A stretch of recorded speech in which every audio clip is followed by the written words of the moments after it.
സ്നേഹമുള്ളവരെ, ശാന്തിഭവൻ പാലിയേറ്റീവ് ഹോസ്പിറ്റലിൻ്റെ ICU സ്റ്റാൻഡേർഡിലുള്ള palliative വാർഡിലാണ് ഞാൻ നിൽക്കുന്നത്. ഞാൻ ഓരോ രോഗികളെ ഒന്ന് നിങ്ങൾക്ക് പരിചയപ്പെടുത്താനായിട്ട് ആഗ്രഹിക്കുകയാണ്. കൃഷ്ണപ്രിയ ഒന്ന് പറയാമോ? ഈ അപ്പച്ചൻ്റെ പേര് ദേവസി. ദേവസി എന്നാണ് പേര്. ദേവസി 90 വയസ്സാണ് അപ്പച്ചന്. 96 വയസ്സാ? ആരാ പറഞ്ഞേ? മകൻ പറഞ്ഞതാണോ? ഞാൻ പറഞ്ഞത്. യെസ്, ദേവസ്യേട്ടൻ്റെ വയസ്സ് കൃഷ്ണപ്രിയ 90 കണക്കാക്കിയപ്പോൾ ദേവസ്യേട്ടൻ ഇടപെടുകയാണ്. ദേവസ്യേട്ടൻ പറയണത് 96 വയസ്സ്. പ്രിയമുള്ളവരെയും, ദേവസി ചേട്ടൻ വീട്ടിൽ വീണിട്ട് ഹിപ്പ് പൊട്ടി. പിന്നീട് അവർ ഹോസ്പിറ്റലിൽ ഓപ്പറേഷൻ നടത്തി. പിന്നെ റെസ്റ്റിന് വേണ്ടി നമ്മുടെ ശാന്തിഭവൻ എന്ന പൊതുഭവനത്തിലേക്ക് കൊണ്ടുവന്നു. ഇവിടെ വന്നിരിക്കുന്നത് എന്തിനാണെന്നറിയാമോ? റെസ്റ്റ് ചെയ്ത് ഓപ്പറേഷൻ ചെയ്തത് ഉണങ്ങി, ഹിപ്പ് ജോയിൻ്റായി, പിന്നെ ഫിസിയോതെറാപ്പി ചെയ്ത് നടത്താൻ വേണ്ടിയിട്ടാണ് ദേവസ്യേട്ടനെ കൊണ്ടുവന്നേക്കണേ അല്ലേ? യെസ്. ഇതിൻ്റെ ഇടയിൽ പാട്ടുകാരനാണെന്ന് കേട്ടുല്ലോ, എന്നോട് കൃഷ്ണപ്രിയ പറഞ്ഞു നേരത്തെ. പാട്ട് പാടും. അത്ര ശക്തിയിലുള്ള പാട്ടുകളൊന്നും പാട്ടില്ല. ശക്തി കുറഞ്ഞ പാട്ടൊന്ന് പാടി നോക്കിയേ. തുറന്നു ഭൂമിയിൽ നിർഗളിക്കും പ്രകാശമേ, അന്ധകാരവിരിപ്പു മാറ്റിടും ചന്തമേറുന്ന ദീപമേ,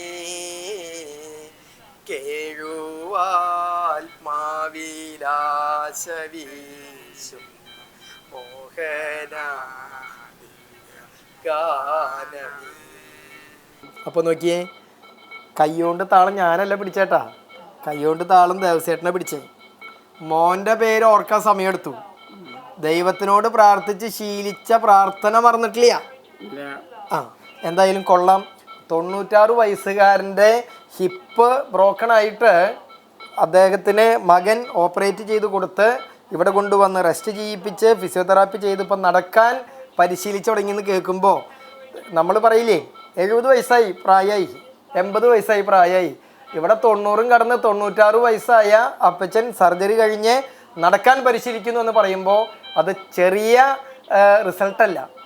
ദേവസ്യേട്ടനെ എത്രയും വേഗം വീട്ടിലേക്ക് തിരിച്ചു പോകാൻ സർവേശ്വരൻ അനുഗ്രഹം തരട്ടെ എന്ന് ഞാൻ ആഗ്രഹിക്കുന്നു, പ്രാർത്ഥിക്കുന്നു. ഓക്കെ, ഇത് വീഡിയോയിൽ ഞങ്ങൾ കാണിക്കുക. എന്തിനാണെന്നറിയോ? നിരാശപ്പെട്ട് നടക്കുന്ന ആളുകളെ അവർക്ക് പ്രത്യാശയും സന്തോഷം ഉണ്ടാവാൻ വേണ്ടിയിട്ട് കേട്ടാ. Okay, yes, thank you. Mannampetta ഹൈസ്കൂളിൽ 10ാം ക്ലാസ്സിലെ ക്ലാസ് ടീച്ചറാണ് മോളി ടീച്ചർ. ഇതിനിടയിൽ ഒരു സ്ട്രോക്ക് വന്ന്, കൃഷ്ണപ്രിയ പറയണതൊക്കെ ഞാൻ പറയണ കേട്ടാ. യെസ്, സ്ട്രോക്ക് വന്ന് പിന്നെ ശരീരം തളർന്നപ്പോൾ ഇപ്പോൾ ഇവിടെ വന്നിട്ട് എത്ര നാളായി ഉണ്ടാവും? ഒരു 2-2.5 വർഷത്തോളം ആയി കാണും. 2 വർഷം എന്തായാലും ആയിട്ടുണ്ടോ? മോളി ടീച്ചർ ഇവിടെ ഫിസിയോതെറാപ്പി ഒക്കെ ചെയ്ത് മിടുക്കിയായിട്ട് കിടക്കണം. മുൻപത്തെ വാർഡിലെ പിന്നെ AC ഒന്നും ഉണ്ടായിരുന്നില്ല, അപ്പോൾ ചൂടെടുത്തിട്ടുള്ള സംരംഭമൊക്കെ ഉണ്ടായിരുന്നു. ഇപ്പോൾ നമുക്ക് നല്ല ബെഡ്, അതുപോലെ തന്നെ മെഡിക്കൽ ഫെസിലിറ്റീസ്, AC, അതുപോലെ തന്നെ ഡ്രസ്സുകളുടെയൊക്കെ എല്ലാ ക്രമീകരണങ്ങളും ഒക്കെ നമ്മൾ സെൻട്രലൈസ് ചെയ്ത് നമ്മൾ ഹോസ്പിറ്റലിൽ തന്നെ അത് കോർഡിനേറ്റ് ചെയ്യണം. ജോസാർ എല്ലാ ദിവസവും വരും. ഇല്ലേ? വരില്ലേ? അടുത്തിരുന്ന് പ്രാർത്ഥിക്കും. എന്തായാലും 2 പേർക്കും പ്രത്യേകം സന്തോഷം കേട്ടാ. Thank you. അടുത്ത ആളും കൂടി ഒന്ന് കാണട്ടെ. ഓക്കെ. സ്നേഹമുള്ളവരെയും, ഇതൊരു കൊച്ചു കുഞ്ഞാണ്. കൊച്ചു കുഞ്ഞൊന്നല്ല, ഇപ്പോൾ അവൾ കൗമാരപ്രായക്കാരിത്തിയാണ്. ഒന്ന് ഇവളെ പറ്റി ഒന്ന് പറയാമോ സിന്ധു? പോസ്റ്റ് ഫോറിൻ ബോഡി ആസ്പിരേഷനാണ്. 3 വയസ്സിൽ പഴം കഴിച്ചിട്ട് അത് തൊണ്ടയിൽ കുടുങ്ങി ആസ്പിരേറ്റ് ചെയ്തതാണ്. അതായത് പഴം ഒരു ചെറിയ പഴത്തിൻ്റെ കഷ്ണം തൊണ്ടയിൽ കുരുങ്ങി കൊച്ചിൻ്റെ 2-3 വയസ്സുള്ള സമയത്ത്. 14 വയസ്സ്. അപ്പം ഇപ്പോൾ 14 വയസ്സ്, 14-14.5 വയസ്സ്. ഒരു 12 വർഷത്തിന് താഴെ കണ്ടായി ഈ കൊച്ച് ഇങ്ങനെ കിടക്കാൻ തുടങ്ങിയിട്ട്. നിങ്ങൾ എങ്ങനെയാണ് ഈ കൊച്ചിനെ കെയർ ചെയ്യണമെന്നൊന്ന് പറഞ്ഞേ. പിന്നെ റൈൽസ് ട്യൂബ് ഫീഡിങ് ഉണ്ട്, ട്രക്യോസ്റ്റമി കെയർ ഉണ്ട്, പിന്നെ സീഷർ ഡിസോർഡർ ഉണ്ട്. അതെന്ത് ഡിസോർഡർ? അത് ഇടയ്ക്ക് ഫിറ്റ്സ് വരും. അതായത് ഈ സാറയുടെ പ്രത്യേകതകൾ ഇതാണ്. ഭക്ഷണം അവൾക്ക് കഴിക്കാൻ അറിയില്ല, പറ്റില്ല. കാരണം അവൾ കോമ സ്റ്റേജിൽ കിടക്കുക ഈ 11-12 വർഷത്തോളമായിട്ട്. അപ്പോൾ ഫീഡിങ് ഒക്കെ ട്യൂബിലൂടെയാണ് കൊടുക്കുന്നത്. അതുപോലെ തന്നെ ട്രക്കോസ്റ്റമി കെയർ ഉണ്ട്. 2 മണിക്കൂർ കൂടുമ്പോൾ കൊച്ചിന് ഫീഡിങ് കൊടുക്കുകയാണ്. ഞാൻ നമ്മളുടെ ആരോഗ്യ പ്രവർത്തകരെ പ്രത്യേകം അഭിനന്ദിക്കുക. കാരണം എന്താണെന്ന് വെച്ചാൽ 2 മണിക്കൂർ കൂടുമ്പോൾ ഫീഡ് ചെയ്യുക എന്ന് പറയുമ്പോൾ 24 മണിക്കൂറിൻ്റെ സൈക്കിള് എപ്പോഴും നമ്മൾ ജാഗ്രതയിൽ നിൽക്കണം എന്നുള്ളതാണ് അതിൻ്റെ അർത്ഥം. പിന്നെ കണ്ണ് തുറന്നിട്ട് അത് സ്റ്റിച്ചിട്ട് വെച്ചേക്കാം. ഫുൾ ഓപ്പൺ ആയിരുന്നു, അത് സ്റ്റിച്ച്. കൊച്ചിൻ്റെ കണ്ണ് അതിൻ്റെ മസിലൊക്കെ വിട്ടു പോയി, കണ്ണ് കംപ്ലീറ്റ് തുറന്ന് ഇരിക്കുന്ന അവസ്ഥയായിരുന്നു. അപ്പോൾ അവരത് ഇവിടേക്ക് കൊണ്ടുവരുമ്പോൾ തന്നെ ഓൾറെഡി സ്റ്റിച്ചിട്ട് അതിനെ കൺട്രോൾ ചെയ്തേക്കുക. എന്നാൽ കൊച്ച് ഉറങ്ങണ സമയമുണ്ട്, അതേ സമയം തന്നെ കണ്ണ് തുറന്ന് ഇരിക്കുന്ന സമയമുണ്ട്.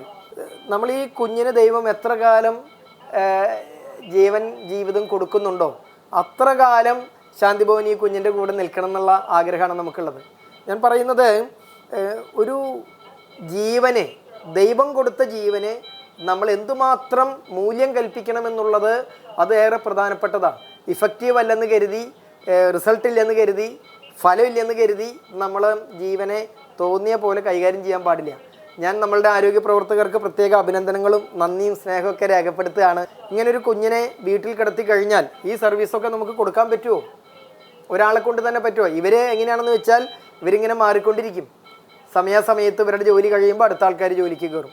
അപ്പം ഒരു വീട്ടിലെ ഈ കുഞ്ഞിൻ്റെ അമ്മ തന്നെ 24 മണിക്കൂറും ഈ കുഞ്ഞിനെ സംരക്ഷിച്ചു കഴിഞ്ഞാൽ എന്തായിരിക്കും? അപ്പം ഞാൻ പറഞ്ഞു വരണത്, ഇങ്ങനെ അനാഥമാക്കപ്പെടുന്ന അല്ലെങ്കിൽ പ്രൊഫഷണൽ കെയർ ഇല്ലാതെ ബുദ്ധിമുട്ടുന്ന ആരെങ്കിലുമൊക്കെ ഉണ്ടെങ്കിൽ ശാന്തിഭവൻ പാലിയേറ്റീവ് ഹോസ്പിറ്റലിൻ്റെ നമ്പർ 0487661160 വിളിച്ച് നിങ്ങൾ വിവരം അറിയിക്കുക. നമുക്ക് ബെഡുകളുടെയും അവൈലബിലിറ്റി അനുസരിച്ച് തീർച്ചയായിട്ടും അത് ജില്ല നമ്മൾ നോക്കില്ല.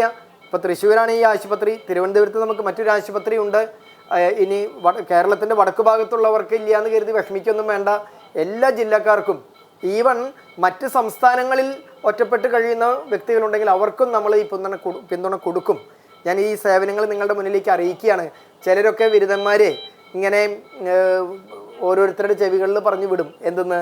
അതെ, ഇതൊക്കെ വെറുതെ പറ്റിപ്പാ, ഇത് തട്ടിപ്പാ, ഇതിനൊക്കെയാണ് മാരകപാപെന്ന് ഞാൻ വിശേഷിപ്പിക്കുക.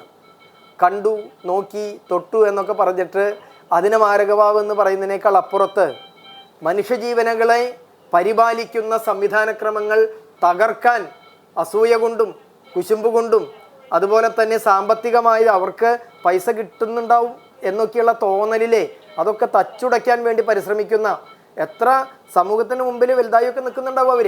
പക്ഷെ അതൊക്കെയാണ് മാരകപാപികൾ എന്നാണ് എൻ്റെ ഭാഷ. കാരണം ഇതൊക്കെ സംരക്ഷിക്കപ്പെടേണ്ട ജീവനുകളാണ്. പ്രിയപ്പെട്ട വികാരി അച്ഛന്മാരെ, സ്നേഹമുള്ള സമുദായ നേതാക്കന്മാരെ, ഇങ്ങനെ ഒറ്റപ്പെട്ട് വേദനിച്ച് കഴിയുന്ന ആളുകളുണ്ടെങ്കിൽ നിങ്ങൾ സമൂഹത്തിലെ നേതൃത്വപരമായ ശുശ്രൂഷ, അത് ജാതി മത വർഗ വ്യത്യാസം കൂടാതെ, രാഷ്ട്രീയ വ്യത്യാസം കൂടാതെ നിങ്ങളുടെ നേതൃത്വ പദവി ഇത്തരത്തിലുള്ള പാവപ്പെട്ടവരെ, വേദനിക്കുന്നവരെ കണ്ടെത്തി തരാനായിട്ട് നിങ്ങൾ ഉപയോഗിക്കണം. നേതൃത്വ നിരയിൽ നിൽക്കുന്നവരെ തിരുനാളുകൾക്കും പൂരങ്ങൾക്കും വെടിക്കെട്ടുകൾക്കും ഊട്ടുതിരുനാളിനൊക്കെ ഫണ്ട് ശേഖരിച്ച് മതിയായില്ല എന്ന് കരുതി ഇത്തരത്തിലുള്ള കാര്യങ്ങൾ നശിപ്പിക്കാൻ വേണ്ടി ഒന്നും ചെയ്യരുത്. ഇതിന് പ്രയോറിറ്റി കഴിഞ്ഞിട്ടുള്ള വെടിക്കെട്ട് മതി നമുക്ക്.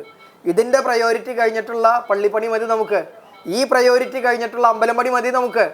ഞാൻ സമൂഹത്തിൻ്റെ മനസാക്ഷിയോട് ഞാൻ പറയുക, നമ്മുടെ വേദനിക്കുന്നവരുടെ കൂടെ പക്ഷം ചേരാൻ തീർച്ചയായിട്ടും നമുക്ക് സന്തോഷങ്ങൾ വേണം.